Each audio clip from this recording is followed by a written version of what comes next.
El silencio no es vacío, mi niño. El silencio es la tela con la que Dios pinta las lecciones más grandes. Rosario soy, y a mis 82 años, mis manos están cansadas de rezar, pero mi alma, esa está más despierta que nunca, más firme que el tronco viejo de un mezquite. Hoy vengo a contarte la historia de la cicatriz más profunda que llevo, la que no se ve, la que me quemó la fe hasta dejarla en cenizas.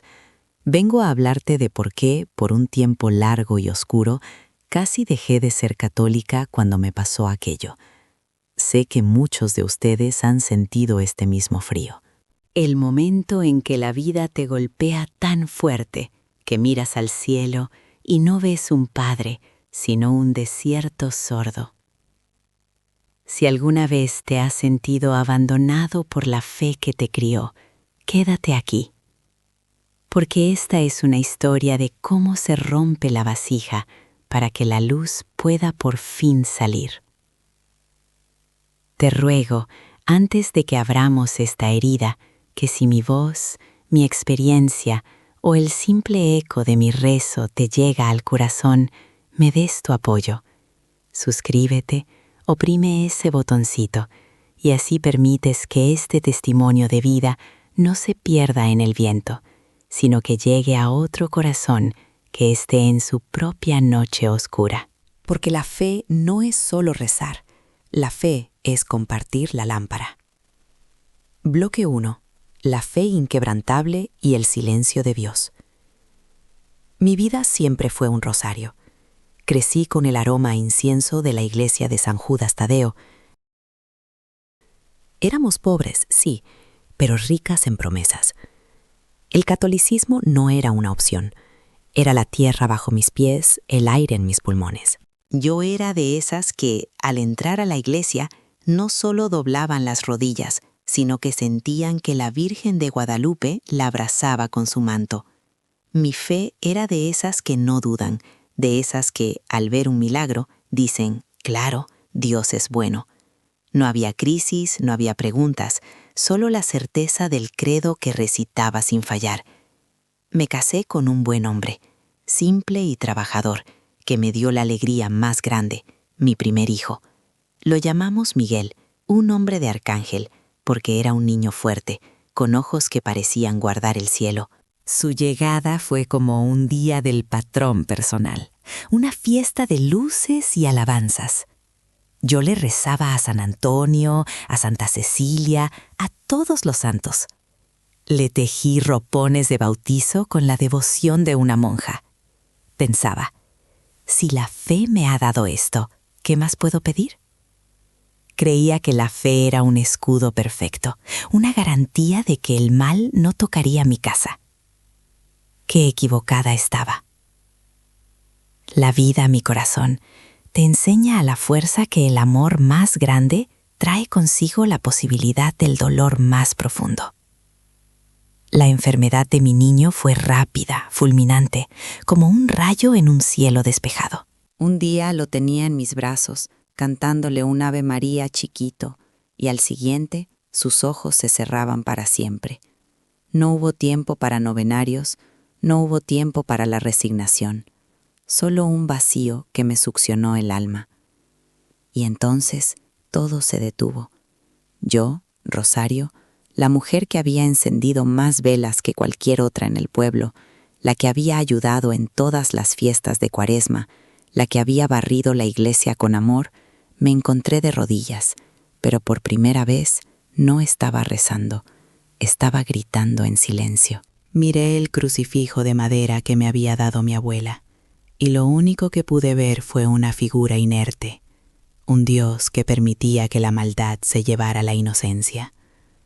Sentí un odio frío, un rechazo tan grande que me quemó la garganta. ¿Dónde estaban mis oraciones? No encendí mi veladora, la dejé oscura, y al amanecer, con el cuerpo de mi angelito frío, tomé la decisión que cambiaría el resto de mi vida. Me levanté, no para ir a misa, sino para enfrentar al párroco y decirle que mi fe, mi catolicismo, se había ahogado en una cuna vacía. El rostro de mi niño, tan sereno, me decía que Dios había fallado y yo no podía seguirle sirviendo a un Dios que había abandonado a Miguelito. El primer gran paso de mi deserción fue negarme a la consagración. No quería que el cuerpo de Cristo entrara en un cuerpo que ya no creía en su bondad. Bloque 2. La maldición del rosario y el abandono del templo. El velorio se hizo en mi casa, a la usanza antigua, con todos los vecinos cantando alabanzas tristes, pero yo no podía unirme. Tenía el rosario que mi madrina me había regalado, el que usaba para rezar por mi hijo, apretado en mi mano, y de pronto sentí que no era un objeto de devoción, sino un látigo, un recordatorio de mi necedad. Lo tiré con rabia contra la pared, haciendo un ruido seco que detuvo el canto de todos. Sentí sus miradas sobre mí. La comadre me hizo la señal de la cruz. El mayordomo de la fiesta patronal se persignó. Para ellos, yo estaba perdiendo la cabeza. Para mí, estaba por fin volviendo en mí. El padre Francisco, un hombre de Dios con alma de campesino, vino a hablarme. Me dijo las palabras que se dicen siempre en el dolor. Los caminos del Señor son inescrutables, Rosario. Y yo le respondí con una voz que no reconocí.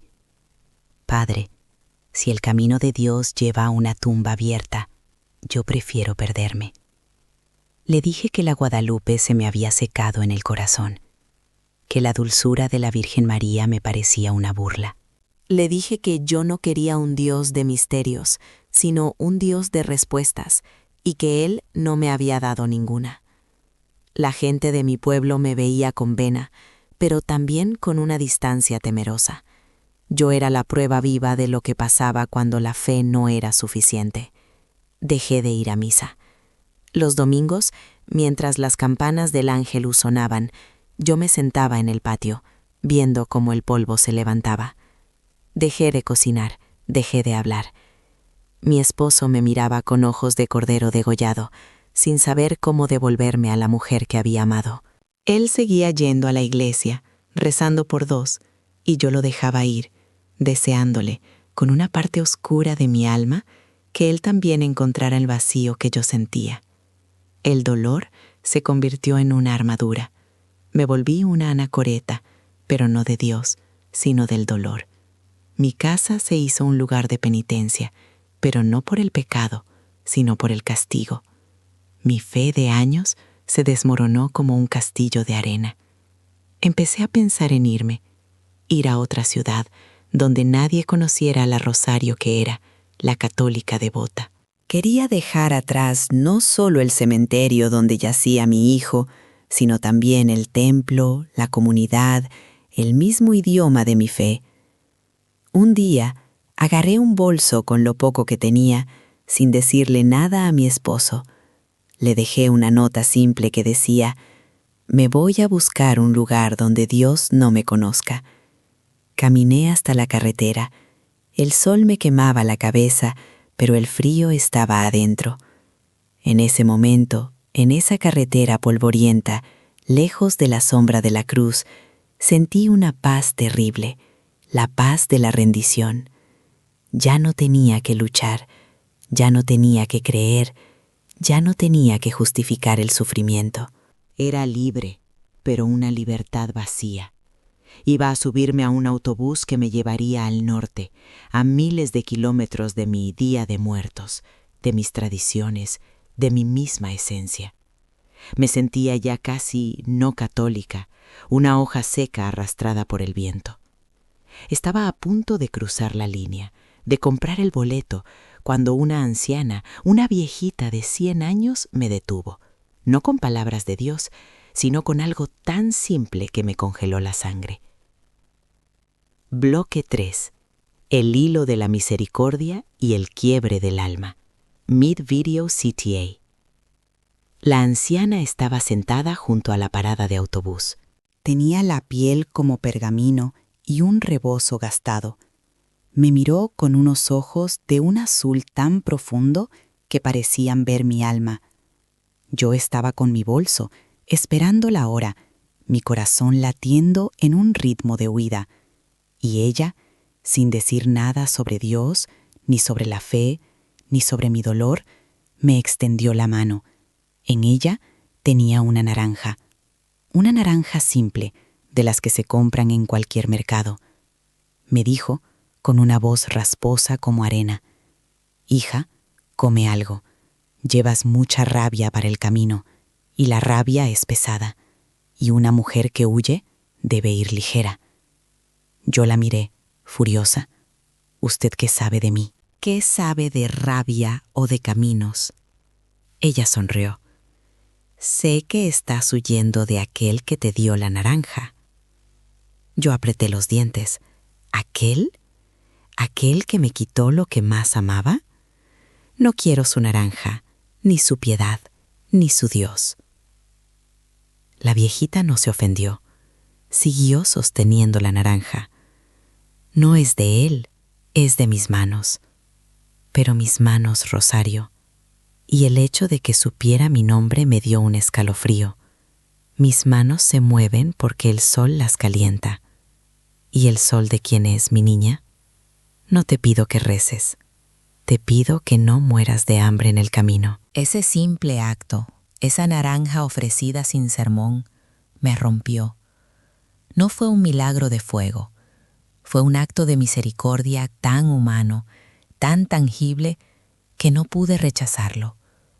Tomé la fruta, sentí el peso en mi palma, y al morderla, el jugo me supo a lágrimas, a las lágrimas que no había podido llorar en semanas. Me senté junto a ella, le conté mi historia, mi deserción, mi plan de ser una no católica, una alma sin parroquia.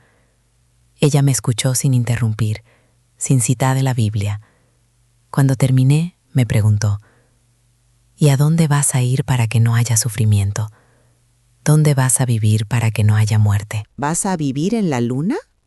Porque si vives donde hay amor, vivirás donde hay dolor, Rosario. Son gemelos. Y tu fe, hija, no se murió, solo se te endureció. La tienes guardada, como la cáscara amarga de esta naranja, por miedo a que se la vuelvan a quitar. Ella me dijo algo que se me quedó grabado. Dios no te dio el sufrimiento, Rosario. Dios te dio la fuerza para llevarlo, pero en tu rabia la confundiste con abandono. En ese momento, la mitad del viaje había pasado, y yo me encontraba en una encrucijada más profunda que cualquier cruce de carreteras. Me di cuenta de que mi fe no se había roto, se había transformado. Había pasado de ser una fe de dulces promesas a una fe de heridas. Y esa herida, me dijo la anciana, era la puerta por donde por fin podía entrar el verdadero amor.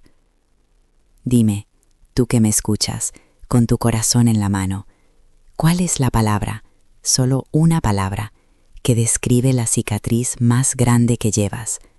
¿Es pérdida? ¿Es traición? ¿Es miedo? Dímelo en los comentarios, no para Rosario, sino para que tú mismo la veas escrita, porque nombrar la herida es el primer paso para santificarla. Dejé el autobús. No me fui al norte. Le di las gracias a la anciana. Me sonrió y me dijo: «Ve y limpia el polvo de tu iglesia. La fe no está en el cielo, está en los pies sucios que caminan de vuelta a casa». Y así regresé, pero no volví a ser la misma. No volví a la fe de antes, sino a una fe más peligrosa, una fe que aceptaba el vacío. Bloque 4. La nueva fe. Amistad con la duda. Regresar a mi casa fue más difícil que irme. Mi esposo no preguntó, solo me abrazó. En el pueblo, la gente me miraba con más cautela. Yo había regresado, sí, pero con el aura de la blasfemia a mi alrededor. La Rosario que conocían, la que sonreía y rezaba sin cesar, estaba muerta. La nueva Rosario era sombra, era pregunta, era silencio. El verdadero trabajo comenzó en el templo. Volví, pero me sentaba en el último banco. No comulgaba. Miraba la hostia y pensaba, no creo, no creo, no creo. Mi crisis de fe no había terminado, se había mudado a la iglesia conmigo. Yo era una católica inválida, una creyente que dudaba de su propio credo. Fue el padre Francisco quien me entendió. Él no me sermoneó. Un día, al verme en el último banco, vino después de misa, se sentó a mi lado y me dijo, «Rosario, ¿por qué sigues aquí si no crees?» Y yo le dije, «Padre, sigo aquí porque si no creo aquí, ¿dónde voy a empezar a no creer?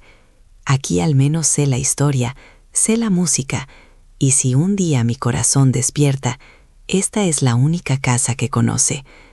El padre me miró con una ternura que me recordó a mi propio padre. «Mi niña», me dijo, «la fe no es una certeza, es una relación, y en toda relación hay discusiones, hay silencios, hay puertas que se cierran y se vuelven a abrir». Dios no quiere tu adoración ciega, Rosario, quiere tu honestidad.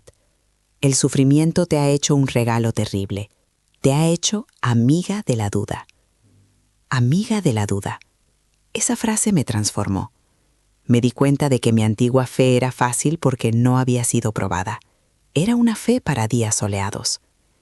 La fe que regresó era una fe de noche oscura del alma. Una fe que rezaba a pesar de no sentir nada, que iba a misa sabiendo que podía salir igual de vacía que como había entrado.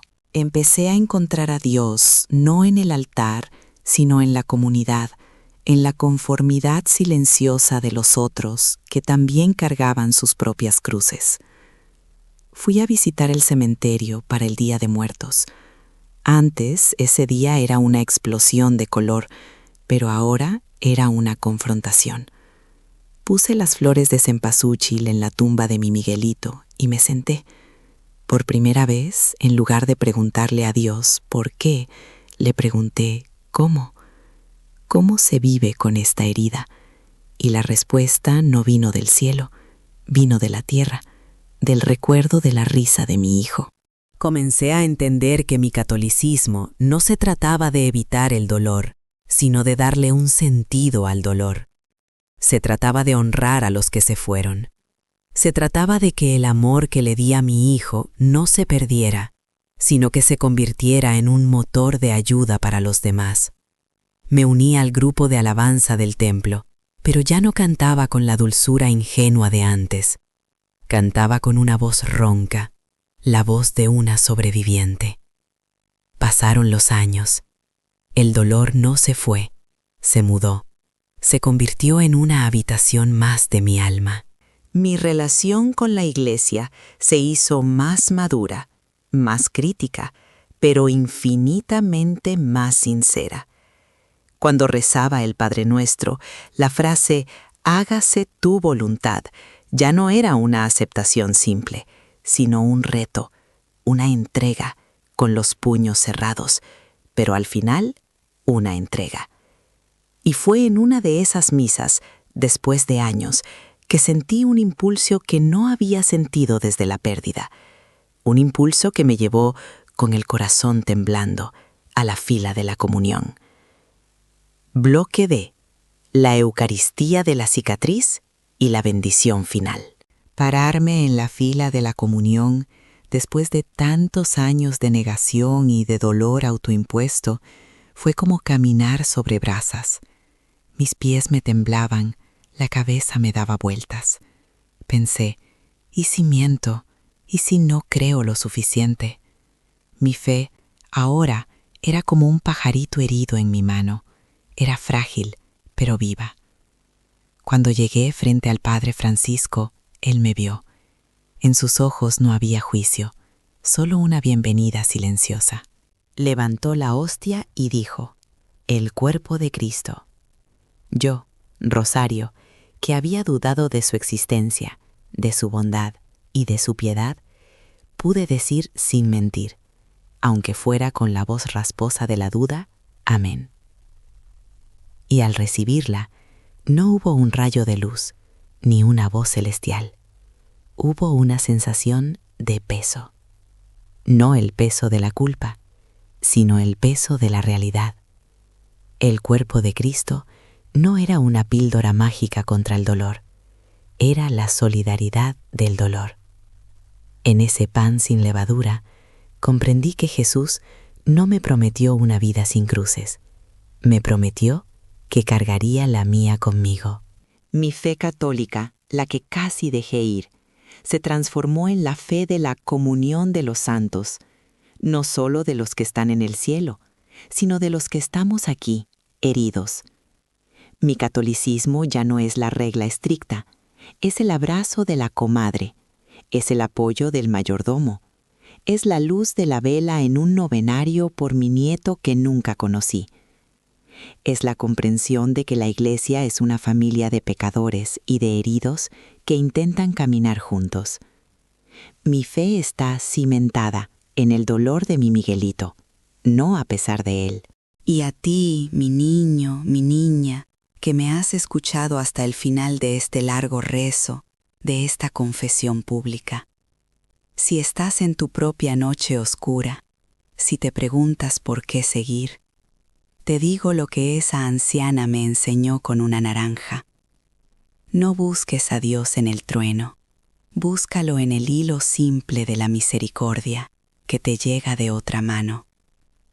La fe no es para los que no tienen dudas, es para los que, a pesar de las dudas, se sientan en el último banco, esperando, solo esperando. Yo nunca dejé de ser católica, mi amor. Solo dejé de ser una católica fácil. Mis manos están viejas, mi memoria falla. Pero mi amor por ti y mi esperanza están intactos. Que Dios te bendiga y te cuide, pero sobre todo, que te dé la fuerza para bendecir y cuidar tu propia herida, para que un día sea la lámpara de tu vida. Vete en paz y recuerda, la cruz no es el fin del camino, es solo la parte más dura antes de la resurrección. Que la Virgen Santísima te cubra con su manto. Amén.